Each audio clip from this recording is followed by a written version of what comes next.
welcome you all to another episode of Deep Thought Series. My name is Sherin and I make videos to help youngsters grow more closer to God. In today's episode, we are going to meditate on the title, Walking on Disturbed Waters. So what does this title mean? What do I mean when I say walking on disturbed waters? The phrase disturbed waters could mean your agony, your problems, your trials, your temptations. It could be your sickness, your mental and emotional illness, or anything that brings you discomfort and stress, anything that makes you lose faith and trust in God. Today, many of us are walking on disturbed waters, just that you and I are facing different storms in our life. In our journey of salvation, there is a particular stage, a particular point where we feel that we are drowning into our situation. We fail to understand that it was God who sent us into the situation. Nothing happens against the will of God. If He knew that you and I would be drowning into a situation, He wouldn't have sent us into it. And be it good or bad, if God allows us into something, it is for us to learn a lesson so that we would understand His goodness even more better. God would never allow us into a storm if we are not prepared for it.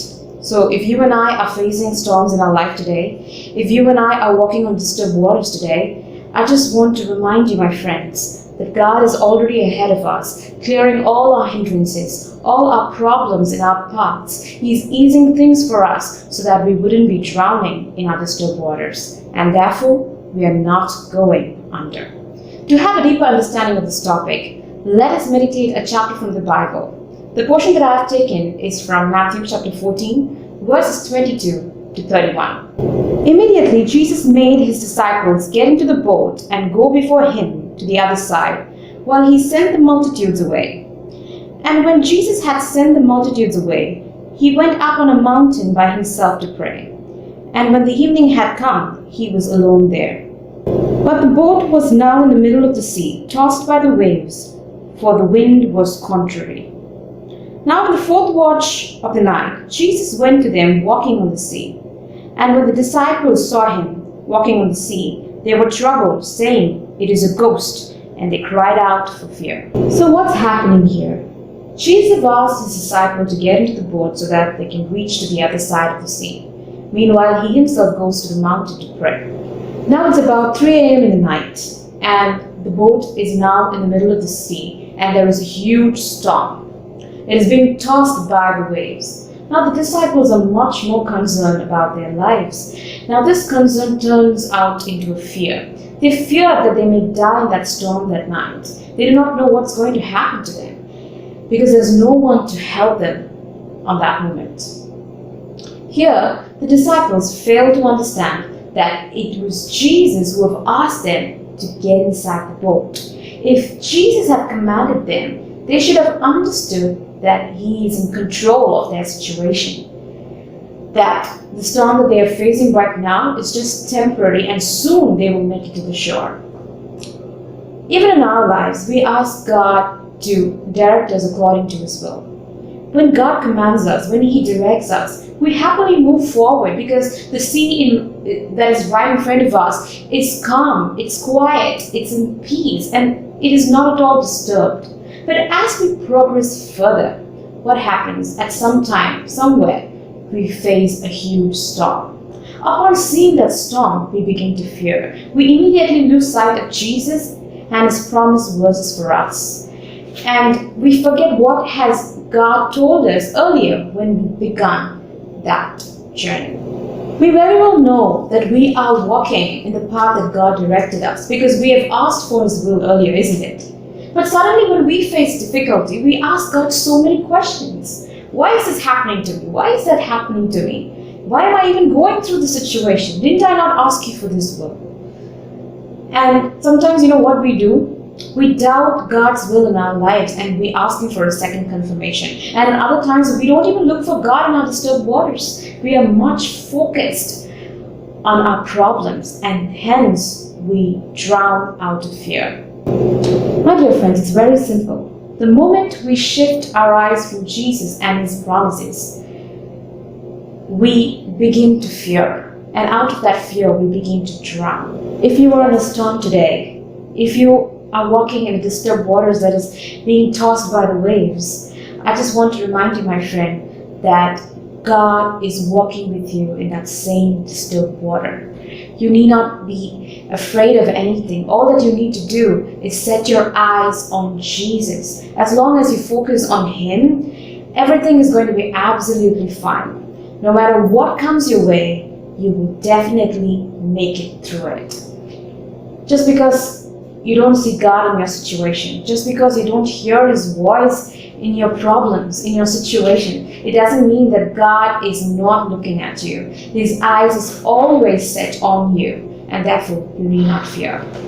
Moving on, let us read verses 27, 28, and 29. But immediately Jesus spoke to them, saying, "Be of good cheer, it is I, do not be afraid." And Peter answered him and said, "Lord, if it is you, command me to come to you on the water." So he said, "Come." And when Peter had come down off the boat, he walked on the water to go to Jesus. So what's happening here? Jesus is walking on water, and thinking him to be the ghost, the disciples began to panic and cried out in fear. So it is very clear to us from this that the disciples could not see Jesus close enough. Okay, they need to hear His voice to know if that was Jesus walking on water. Did you know that the greatest storms in our life could carry God's word to us directly? So if you are facing a storm today, do not worry. Your storm will enable you to hear His voice even more clearly. And moreover, do not panic, because when you panic, what happens is that we fail to understand the capacity and the power of God. We fail to understand that God is in control of our situation. We fail to understand that we serve a supernatural God. Now you may ask me, Sherin, sometimes it's very easy to preach, but think practically.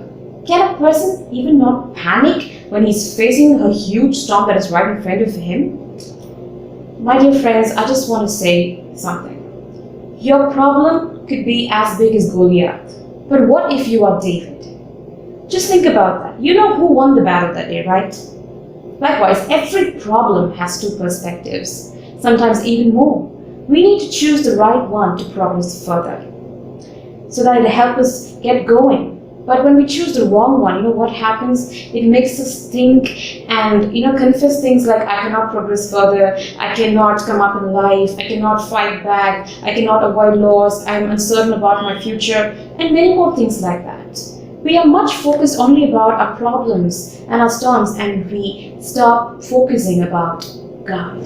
Many a times we even try to find different ways to come out of our problems, but we are not willing to understand what God is trying to teach us in that storm.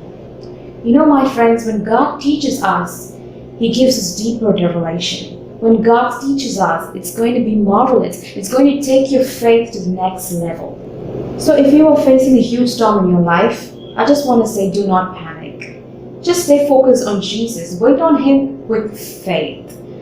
He will reveal to you everything that you need to do. Just ask Him, God, what do you want to teach me in this situation? He will guide you and He will lead you through. You know what Jesus will do? He'll comfort us with His words, telling us, do not fear, my child. I'm here to do this for you. Do not be afraid. I will do that for you. We have a God who is comforting us even in our storms. So hold on to His promises and let's get moving further. Moving on, let's read verse 28 and 29. And Peter answered him and said, Lord, if it is you, command me to come to you on the water. So he said, Come. And when Peter had come down out of the boat, he walked on the water to go to Jesus. Now listen carefully. Peter said, Lord, if it is you, command me to walk on water. He didn't say, Lord, I know it is you, so command me to walk on water. He said, if. The word if has the power to instill both fear and faith.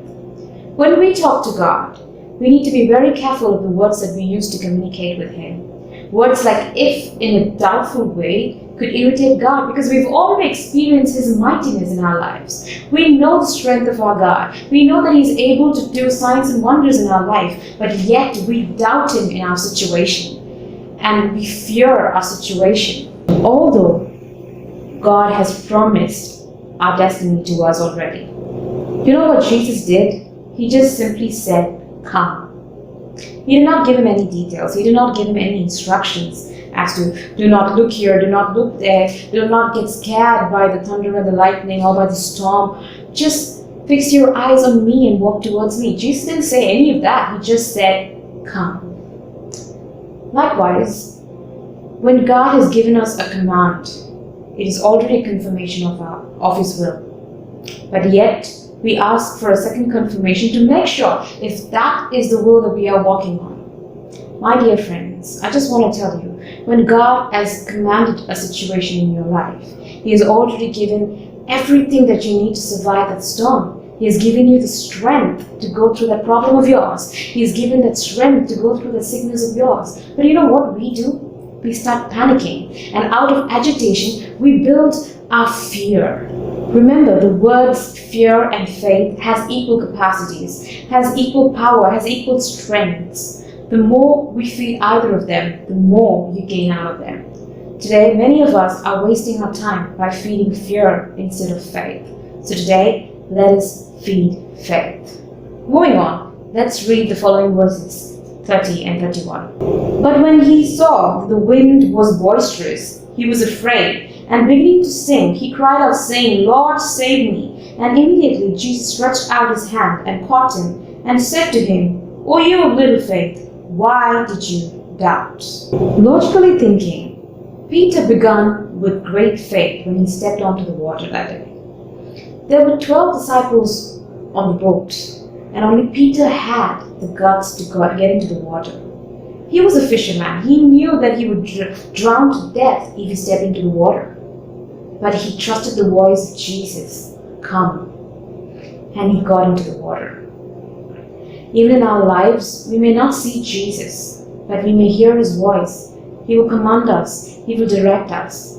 Just follow his directions. Although we don't see Jesus in our situation, just follow his instructions and you will make it through. Peter made the biggest move of his life that day. If I was in Peter's place, my conscience would tell me, do not step into the water. Are you mad? How can you even walk on water? But Peter stepped onto the water with great faith. He did walk well for a while, because the Bible says he did walk on the water to go to Jesus. But only when his eyes shifted from Jesus to the boisterous storm, the wind, out of fear, he began to sink. And what happens automatically? We open our mouths for help, right? Lord, help me. Jesus, save me. And Peter did the same. We only cry out to God when we start sinking. You know what Jesus did? He just caught him by his hand immediately and said, O you of little faith, why did you doubt? So what do we understand from this? Peter's faith was not enough to reach Jesus. If Jesus thinks that Peter's faith was so little, the man who almost risked his life by just trusting his word, he got onto that water. If Jesus thinks that is little faith, then where do we stand today in our faith? This is something that we need to think about. This is something that we need to sit back and analyze. The phrase, O you of little faith, does not necessarily refer to the quantity, but it refers to the quality.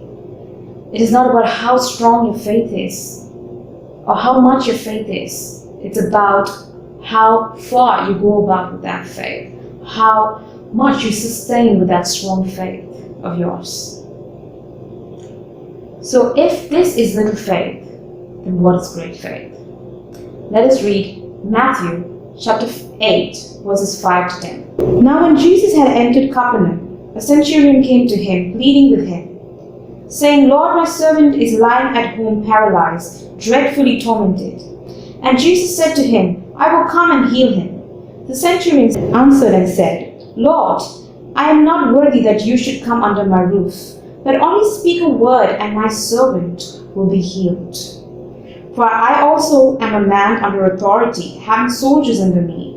And I say, this one, go, and he goes, and to another, come, and he comes, and to my servant, do this, and he does it. When Jesus heard this, he marveled and said to those who followed, "As surely I say to you, I have not found such great faith, not even in Israel." So in this incident, we see the great faith of the centurion. Jesus was moved. He was marveled by his faith. He said, "I haven't seen such great faith even in Israel." Who was this man? He wasn't even his disciple. He only knew who Jesus was and what is his power, his capacity. Maybe he had been seeing Jesus ministering in his area. And he said, when Jesus said, "Should I come and heal him in your house?" He said, "Do not come.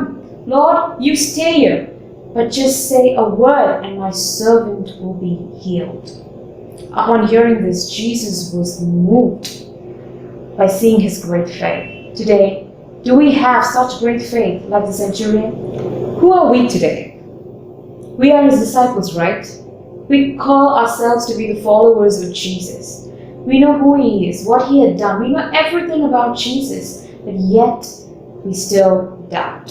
Don't you think this would be hurting God? My dear friends, we will have perfect peace only when our mind stays on Jesus. We need to stay back and know that he is God in our situation, that he is able to get us out of the storms. So if you are wondering, how can I sit back and know that he is God? It's very simple. We need to get closer to him in our personal prayers, in our personal relationship with God. When Peter drowned that day, he was close enough to Jesus so that he could catch him immediately. Are you and I close enough to Jesus today? Our confidence should be that we are close to God, that when we fall, he will catch us immediately. It's not about how perfectly we walk on our disturbed waters. Remember, it was Peter's feet that failed him that day, but his mouth reached out to the grace of God. Today, let us open our mouth to God's grace. We serve a God who is a good catcher. We need his grace when we fall. So, do not fear, my friend.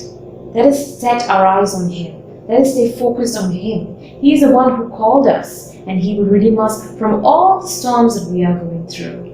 So let us walk on his words in our disturbed waters. I hope this episode was very helpful for you. If you find it useful, please do share with the other youngsters you know. God bless you all.